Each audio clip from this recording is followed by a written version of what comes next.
Bonjour à tout le monde, bonjour à mes abonnés, bonjour aux amis, aux frères et sœurs. Je vous embrasse, je vous bénis. Mon rabbi, je te salue, je t'embrasse très fort. Emmanuel Titi également. Cœur d'artichaut aussi. La petite Stéphanie aussi. Je t'ai laissé un message, Stéphanie, par laquelle...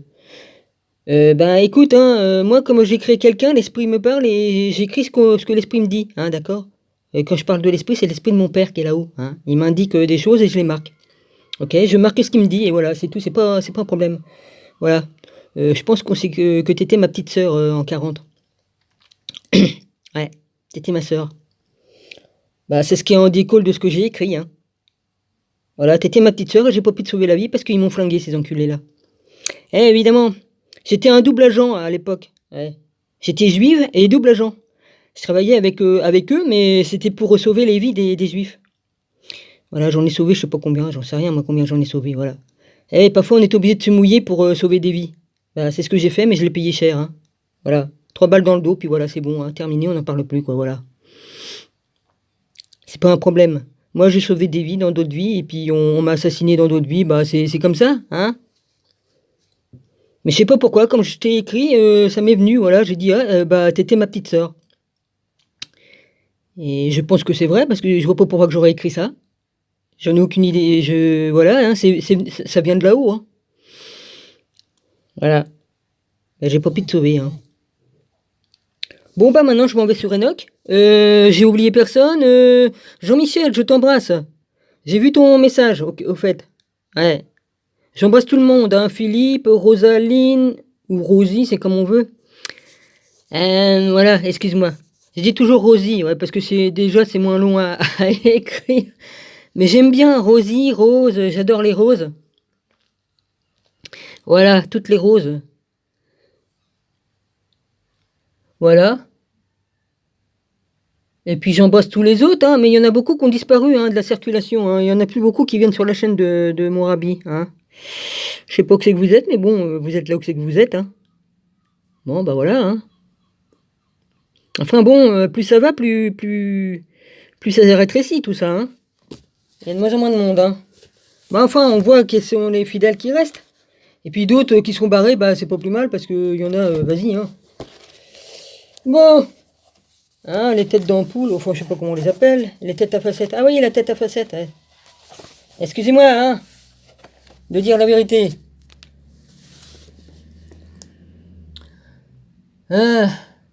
Papa bénis ce jour.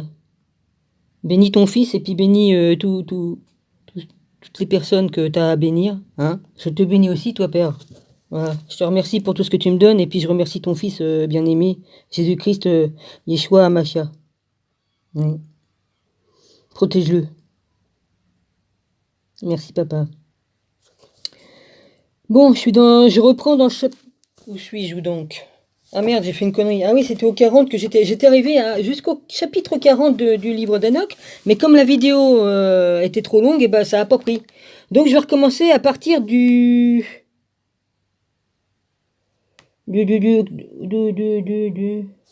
Oh, ça m'embête.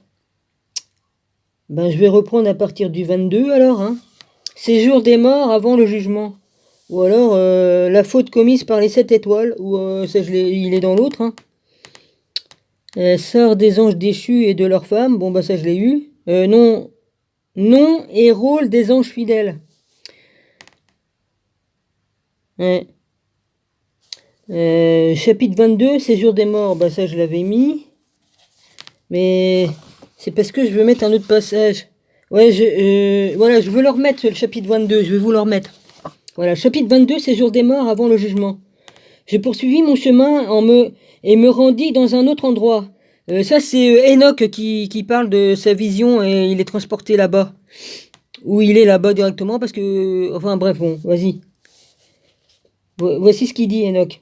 Je poursuivis mon chemin et me rendis dans un autre endroit et me montra à l'Occident une montagne colossale faite de rochers très durs, dans laquelle s'ouvraient 4 grottes profondes larges aux parois lisses. 3 étaient sombres, la 4e lumineuse. Au milieu de celle-ci coulait une source. Je m'étonnais que ces grottes soient si profondes avec des parois aussi lisses. À ce moment, Raphaël, qui m'accompagnait, me rendit ces grottes, me répondit. Excusez-moi. Je m'étonnais que ces grottes soient si profondes avec des parois aussi lisses. C'est marrant parce qu'ils ont retrouvé des endroits, ça ressemble à ça, sur Terre. C'est bizarre quand même, hein. Puis c'est fait dans la même pierre, hein. Enfin bref. Ouais, je me pose des questions, parce qu'avec toutes les recherches que je fais, c'est bizarre quand même. Ils ont creusé des trucs comme ça sous terre, et ils ont taillé dans la pierre, et c'était tout lisse. À l'époque, on peut pas dire qu'ils avaient la technologie pour le faire. Enfin, d'après nos... Mais si, ils avaient une technologie qui a disparu. Ça doit peut-être devenir de la mue ou des Atlantes, enfin j'en sais rien moi. Enfin ça vient de... Ou ça vient des anges, hein, les anges déchus qui ont amené ce... J'en sais rien, je peux pas vous dire, hein, je raconte peut-être des conneries là. Je suis en train de réfléchir tout haut, c'est pas grave. Les techniques de tailler les pierres et de polir, et que ça soit au dixième de millimètre près, on peut même pas y mettre un cheveu tellement que c'est bien fait. La vache. Oui, vous savez, ils ont trouvé des temples dans lesquels il y avait comme du mica au mur, puis c'était très poli. Et c'est des salles dans lesquelles, comme tu fais des récitations de prières ou tout ça, ça résonne. Et ben ces pièces-là, ils sont faits comme ça. J'ai vu ça sur internet il y a pas longtemps. Mais je l'avais peut-être déjà vu il y a des années, mais je me rappelais pas. Enfin bref. C'est des salles, bon bah voilà. J'ai regardé ça dans des vidéos, et puis je vais peut-être les retrouver, mais bon, je mets tout ce qui m'intéresse, je les mets sur ma chaîne. Je les mets dans mes trucs, ouais. Bon alors je recommence. Je poursuivis mon chemin et me rendis à un autre endroit. Il me montra à l'occident une montagne colossale faite de rochers très durs, dans laquelle s'ouvraient 4 grottes profondes, larges aux parois lisses. 3 étaient sombres, la 4e lumineuse. Au milieu, celle-ci coulait une source. Je m'étonnais que ces grottes soient si profondes avec des parois aussi lisses. À ce moment, Raphaël, qui m'accompagnait, me répondit, ces grottes sont destinées à accueillir les esprits des morts. Elles ont été créées dans ce but pour que toutes les âmes des humains y soient réunies. Il est prévu qu'elles y restent jusqu'au temps fixé pour leur jugement. Et le temps fixé, c'est comme Jésus va revenir, et puis les morts vont sortir de leur tombe, et puis les morts vont être jugés, et les vivants. Voilà. Il est prévu qu'elles restent fixées pour le jugement. Bon, je vis les esprits des humains morts. J'entendis leur voix qui parvenait jusqu'au ciel en une plainte. Je demandais à Raphaël d'où venait l'esprit dont la voix plaintive arrivait jusqu'au ciel. Il me dit, c'est l'esprit d'Abel que son frère Caïn a tué. Il l'accuse pour obtenir que sa lignée soit anéantie, éliminée de la surface de la terre et qu'elle disparaisse de l'espèce humaine. Excusez-moi. Donc, là, ce qui est écrit, c'est la vérité. Hein? Caïn a bien tué Abel. Donc, Caïn a bien été conçu avec le sang d'un déchu. Hein, il n'est pas... Donc, faut pas qu'on vienne me dire qu'il était bon, hein, comme dire qu'on avait inversé. Moi, j'ai pas jugé Caïn, c'est pas mon problème. C'est dans le livre d'Enoch qui faisait partie de la Bible, hein, que Jésus aimait tant. Hein, Jésus avait ce livre. Hein. Lui, comme il avait ces livres-là, ils étaient complets, hein, à l'époque. Hein. Bon. Il faut pas oublier que c'est Jésus qui a fait qu'on écrit des livres pour expliquer tout. Hein. Bah oui, hein. Jésus est dans le Père est dans Jésus, Jésus était en haut, hein, et puis c'est lui qui a tout fait. Hein. Bon, on est arrivé à 9 là déjà, bah disons. Bon. Je lui demandais pourquoi les autres grottes étaient... Parce qu'il faut pas oublier que c'était pas Adam, hein, le père de Caïn. Hein. C'est pas Adam, hein, le père de Caïn. Bon, c'est l'autre bestiole, là. Hein? La bestiole, le serpent, là, qui est venu séduire Ève, hein? Bon. Je lui demandais pourquoi les autres grottes étaient séparées, les 3 grottes, et les 3 grottes ont été faites pour les esprits des morts, soit séparés les uns des autres. Celle où coule une source lumineuse est destinée aux esprits des êtres droits. Une autre est réservée aux êtres qui n'ont pas suivi le droit chemin, sont morts et ont été ensevelis sans qu'un jugement ait été prononcé à leur égard de leurs vivants. Là, leurs âmes sont mises à part en vue du grand châtiment qu'ils méritent. Au grand jour du jugement qui prononcera peine et condamnation, chaque esprit sera rétribué selon son mérite. C'est là qu'ils seront emprisonnés pour l'éternité. Une autre grotte est réservée aux âmes de ceux qui font des réclamations, se plaignant d'avoir été lésés. Ils ont été tués au temps de ceux qui ont suivi le mauvais chemin. La dernière grotte, enfin, a été créée pour les âmes de tous les hommes qui n'auront plus trouvé leur unité et de ce fait n'auront pas suivi le droit chemin, répétant Dieu et transgressant les lois universelles au jour du jugement. Leurs esprits ne seront pas punis. S'ils l'ont été ici-bas, ils seront moins châtiés. En revanche, ils ne renaîtront pas. Voilà. Étonné, je dis l'être suprême. L'être suprême, c'est Dieu, il l'appelle comme ça. Dieu, Jésus, enfin peu importe, il est là-haut, on l'appelait comme ça, il était sur son trône, on l'appelait comme ça. Béni soit mon maître, le maître des lois, qui règne pour l'éternité.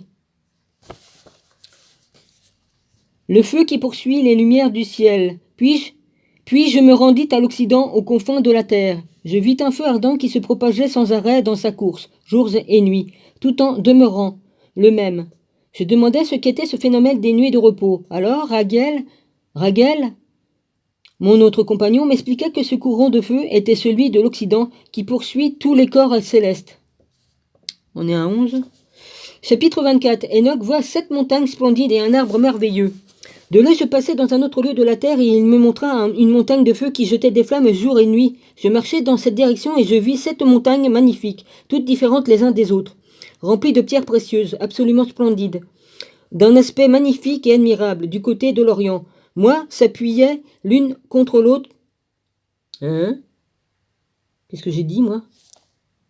Puis j'ai les yeux qui se troublent, là, les uns les autres. Attends, toutes différentes les unes des autres, remplies de pierres précieuses absolument splendides, d'un aspect magnifique et admirable. Du côté de l'Orient, 3 s'appuyaient l'une contre l'autre. Côté sud, elles étaient superposées. De profondes et sinueuses vallées qui se communiquaient par entre elles les parcouraient. La 7e montagne était au milieu. Pourquoi qu'ils ont mis un 3 là? Ça veut dire quoi? Il y a un truc décrit sur le 3? Ouais, enfin bref. Je vois pas où c'est qu'ils ont mis ça. La 7e montagne était au milieu, les dépassant toutes comme un trône. Elle était entourée d'arbres odoriférants. Parmi eux, il s'en trouvait un dont je n'avais encore jamais senti le parfum, et il était le seul de cette sorte. Il exalte une odeur de nul autre pareil. Ses feuilles, ses fleurs et son bois ne se dessèchent jamais. Il porte des fruits magnifiques qui ressemblent aux grappes du palmier. Alors je m'exclamais, quel arbre magnifique! Ses feuilles sont splendides et ses fruits appétissants. Michael, qui s'occupait de ces arbres, me dit,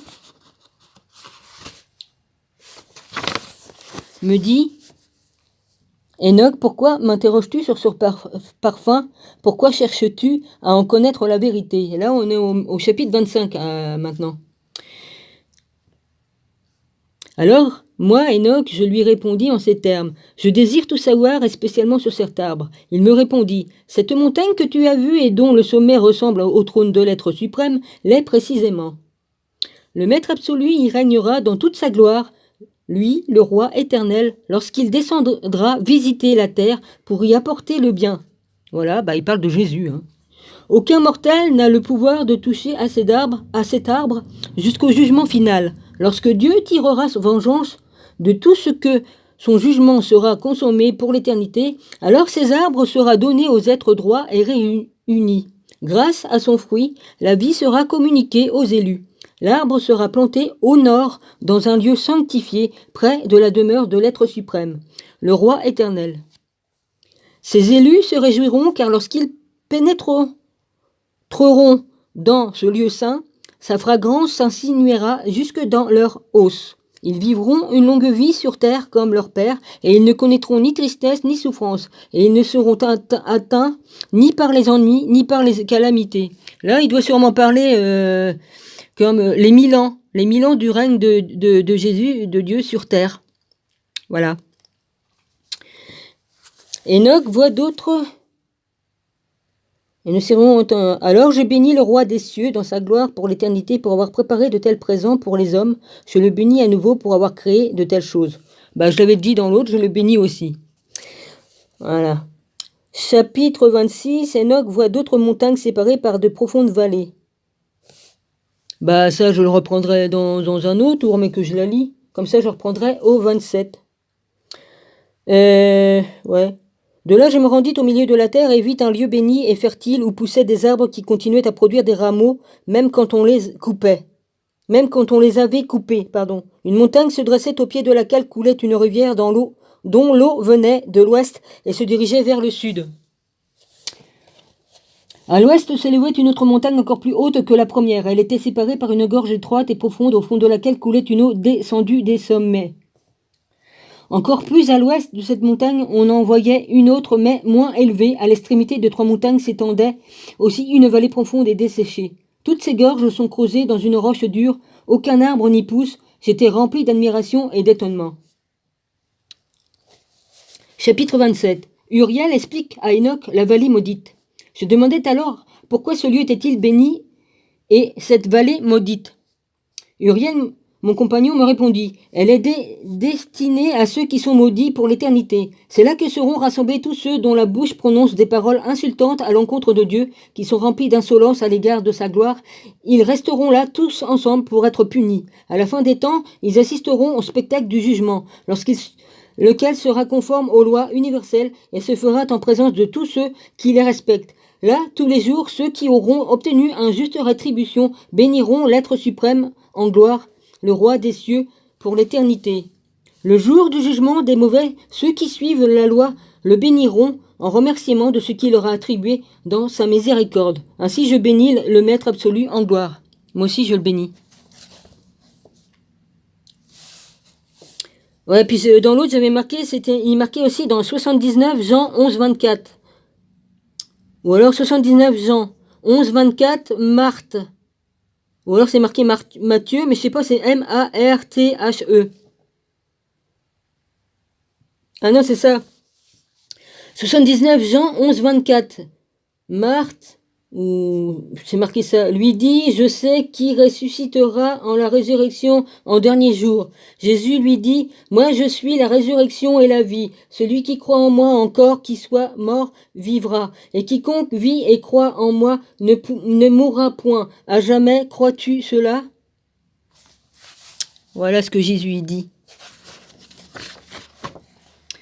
Bon, bah je reprendrai sur le 28. Jésus n'a jamais changé, il est toujours resté le même. Comme il était au ciel et comme il est venu sur terre, il a toujours été le même. Et il ne changera jamais, il est toujours égal à lui-même, toujours. Voilà. Hein? C'est tout ce que j'ai à dire.